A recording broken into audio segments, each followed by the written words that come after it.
The Teenage Mutant Ninja Turtles have been entertaining fans for almost 4 decades, evolving from radical party dudes into gritty dystopian heroes, and everything in between. With each iteration, different aspects of their personalities and backstories have been emphasized, resulting in a multitude of versions that contribute to an overall sense of Ninja Turtle-ness. Despite the lack of an official definitive version, fans have accepted every new comic, television show, and movie as part of the complicated turtle canon. However, some adaptations stand out as better than others. With a new movie right around the corner, it's the perfect time to rank every movie and animated incarnation of the Teenage Mutant Ninja Turtles. I'm Andrew from Wicked Binge, and this is every TMNT movie and animated incarnation from worst to best.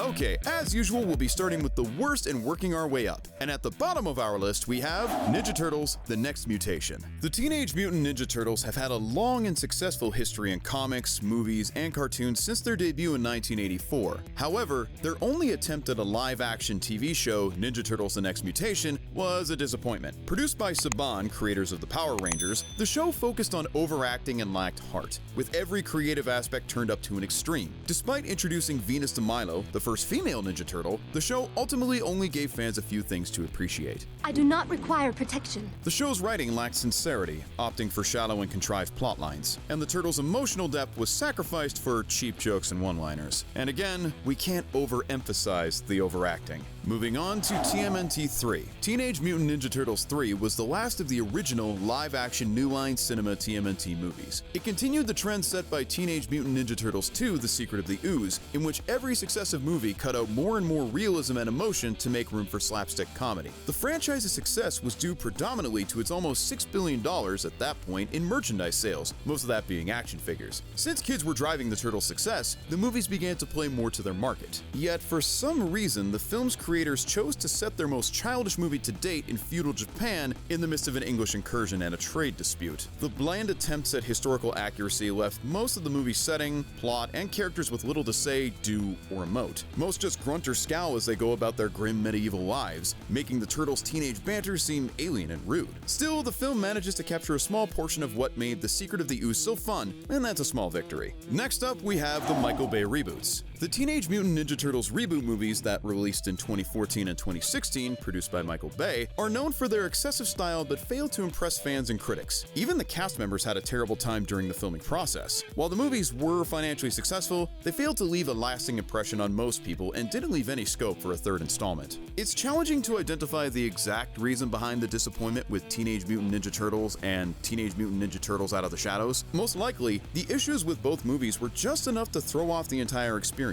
Fans have pointed out major issues with the designs of the mutant characters, the wooden acting of the human cast, and the striking similarity of the first movie's plot to The Amazing Spider-Man, released in 2012. Megan Fox's casting as April O'Neil was met with mixed reactions from fans. Some praised her performance, citing her charisma and screen presence, while others criticized her acting and the portrayal of the character. Some fans felt that her character was poorly written and lacked the intelligence and resourcefulness that April O'Neil is known for in the comics and previous adaptations. Other problems include forced humor, lackluster fight choreography, and erratic pacing. At one point, Michelangelo attempts to distract the humans by performing a dance in a makeshift disco ball costume. The scene plays out as a comedic moment, with Michelangelo dancing and the other turtles and human characters looking on in disbelief. If we're being generous, these types of jokes are very hit or miss. Though, the elevator beatbox scene is unforgettable. Moving on to Rise of TMNT. Rise of the Teenage Mutant Ninja Turtles is a 2018 animated series that reimagines the classic TMNT characters with new designs and personalities. While it's commendable for taking creative risks and trying something different, the show falls short in several key areas. One of the biggest issues with Rise of TMNT is its characterizations. The turtles are now depicted as more childish and goofy, which can be grating and annoying at times. Additionally, the personalities of the turtles are less distinct, making it harder to differentiate them from one another. The changes of the characters may appeal to a younger audience, but longtime fans of the franchise may find them off-putting. The animation style of Rise of TMNT is also a point of contention. While it's colorful and flashy, it can be too frenetic and distracting at times. The action scenes can be difficult to follow due to the constant movement and rapid cuts. Furthermore, the character designs, while unique, can be jarring to fans accustomed to the classic look of the Turtles. Another issue with the show is its writing. The dialogue can be overly simplistic and dumbed down, which can be a turnoff for older viewers. I do not think this will work. The plots of the episodes can also be formulaic and predictable,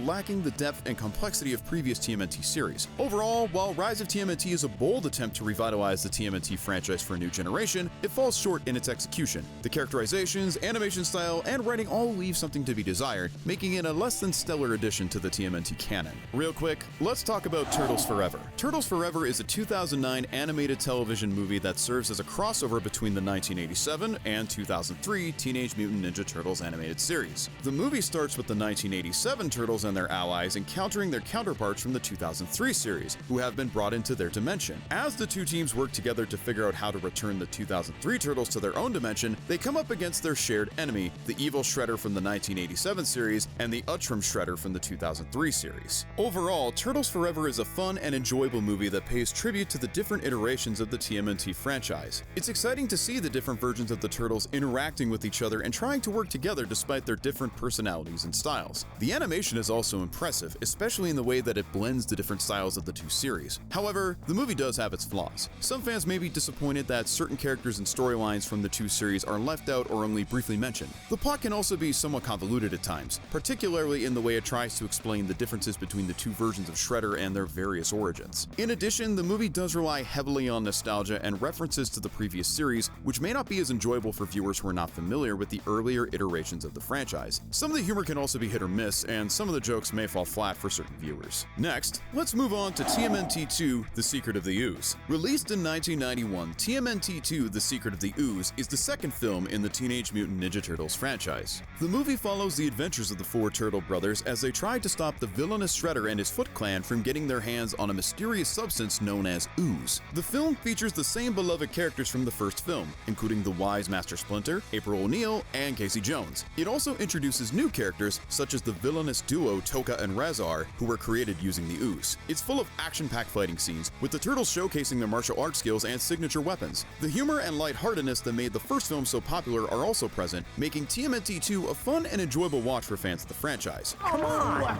We gotta meet back up with Splinter. However, some viewers may find that the movie doesn't quite live up to the original. The plot is somewhat simplistic, and the dialogue and acting can be cheesy at times. Additionally, the film takes some liberties with the established TMNT lore, which may not sit well with hardcore fans. Let's talk briefly about the 2007 TMNT movie. This was a notable departure from the previous live-action films, opting instead for computer animation. The story was a bit darker and more serious than previous incarnations, focusing on the Turtles' struggle to come together and save the world from an ancient evil. While the animation was impressive, the movie suffered from a lack of character development and some uneven pacing, making it a mixed bag for fans of the franchise. Overall, it's a decent addition to the TMNT movie canon, but not quite on par with the original 1990 film. Speaking of which, next up is the 1990 TMNT movie. Say what you want about this one, but it's sort of an important piece of history. Yeah, it's goofy, but it's a fun and action-packed adventure that will appeal to fans of the franchise. The film does a great job of bringing the Turtles to life with impressive animatronics and puppetry, and the action scenes are well choreographed and exciting to watch. The movie also manages to balance its humor and darker themes, making it a great family film. However, some viewers may find the film's plot a bit simplistic and the acting can be a bit over the top at times, to say the least. Additionally, the movie's special effects and visual style may feel a bit dated to modern audiences, but you really should try to watch these types of movies through the lens of the year they were produced. At the end of the day, it's a classic piece of 90s nostalgia that still holds up as a fun and entertaining film. Nothing wrong with a little action comedy that doesn't take itself too seriously. Let's talk about Batman vs. Teenage Mutant Ninja Turtles, an animated film that sort of popped up out of nowhere. The plot follows the Teenage Mutant Ninja Turtles as they arrive in Gotham City and team up with Batman to stop a joint plot by the Foot Clan and some of Batman's greatest villains. The film features a wide array of characters from both franchises, including Robin, Batgirl, Shredder, and the Joker, and it's a joy to see them all interact on screen. One of the standout aspects of the film is its animation style. The characters are rendered in a more traditional comic book style with bold outlines and vibrant colors that make them pop on the screen. The action sequences are also expertly choreographed, with each character utilizing their unique skills and abilities in creative and exciting ways. Another great aspect is the humor. The Turtles and Batman have very different personalities, and their interactions are often played for laughs. There are also plenty of Easter eggs and nods to both franchises, making it a treat for fans of both series. Next, we have the 2003 Fox TMNT cartoon. The 2003 Teenage Mutant Ninja Turtles cartoon by Fox is a beloved and iconic iteration of the franchise. Running for 7 seasons, the show follows the 4 Turtle brothers as they battle their enemies and protect the city from danger. One of the most notable aspects of this series is its darker and more mature tone compared to the previous versions of the TMNT franchise. The show explores complex themes such as identity, betrayal, and loyalty, subtlety and isn't afraid to tackle heavy subject matter. Hey, I'd really like to hear the story behind that big rat and the giant turtle.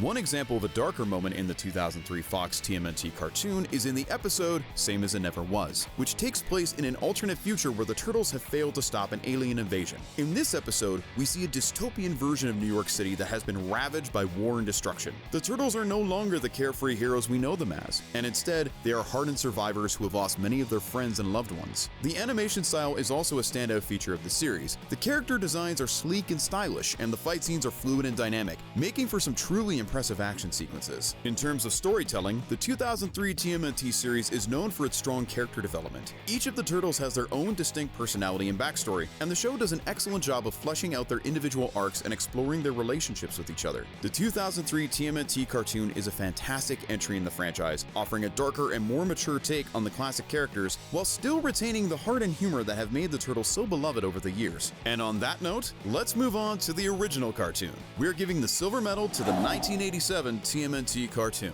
The 1987 Teenage Mutant Ninja Turtles cartoon is a beloved classic that helped to launch the Turtles franchise into worldwide phenomenon status. The show ran for 10 seasons and had 193 episodes, and it's not hard to see why it was so successful. One of the biggest strengths of the show was its perfect balance of humor and action. The Turtles were a hit with kids for their wisecracks and playful attitude, but they were also formidable fighters who took on the bad guys with skill and strategy. The show's action sequences were well choreographed and always kept the audience engaged. The characters themselves were also well developed, each with their own distinct personalities and quirks. Leonardo was the serious leader, Raphael was the tough guy with a heart of gold, Donatello was the genius inventor, and Michelangelo was the fun-loving party dude. The show's villains were equally memorable, with the likes of Shredder, Krang, and Bebop and Rocksteady becoming fan favorites. The animation style was also a standout feature of the show. While the animation may not hold up to today's standards, it had a unique look and feel that was unlike anything else on TV at the time. However, the show did have some flaws. Some episodes were formulaic and predictable, with the Turtles battling the same villains over and over again. The animation quality was not consistent, with some episodes looking much cheaper than others. And while the humor was a big part of the show's appeal, some of the jokes may come across as a bit cringy to modern audiences, but you can't really hold that against it. The 1987 Teenage Mutant Ninja Turtles cartoon is a classic that still holds up as a fun and entertaining watch for all ages. It had a significant impact on popular culture, as it helped to establish the franchise as a household name. The show's distinctive style and humor influenced subsequent TMNT adaptations and even other cartoons. Babies?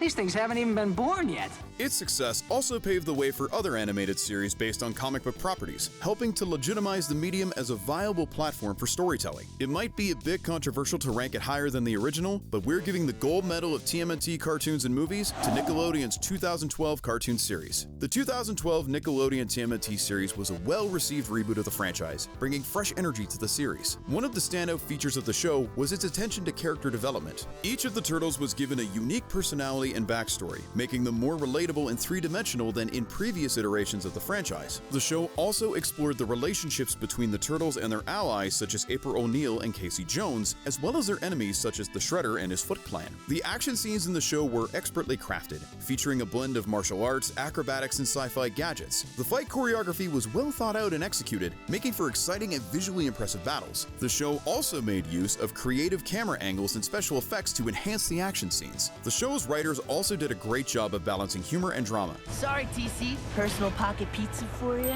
The show could be silly and lighthearted at times, but also had plenty of emotional depth and serious moments. This helped to keep the show engaging and relatable for viewers of all ages. Overall, the 2012 Nickelodeon TMNT series was a well-crafted reboot of the franchise that successfully brought new life to the beloved characters. Its strong character development, well-crafted action scenes, and clever blend of humor and drama made it a standout entry in the TMNT canon. But let us know in the comments section which TMNT is your favorite. And make sure to hit that notification bell so you can binge our other videos. But most importantly, stay wicked.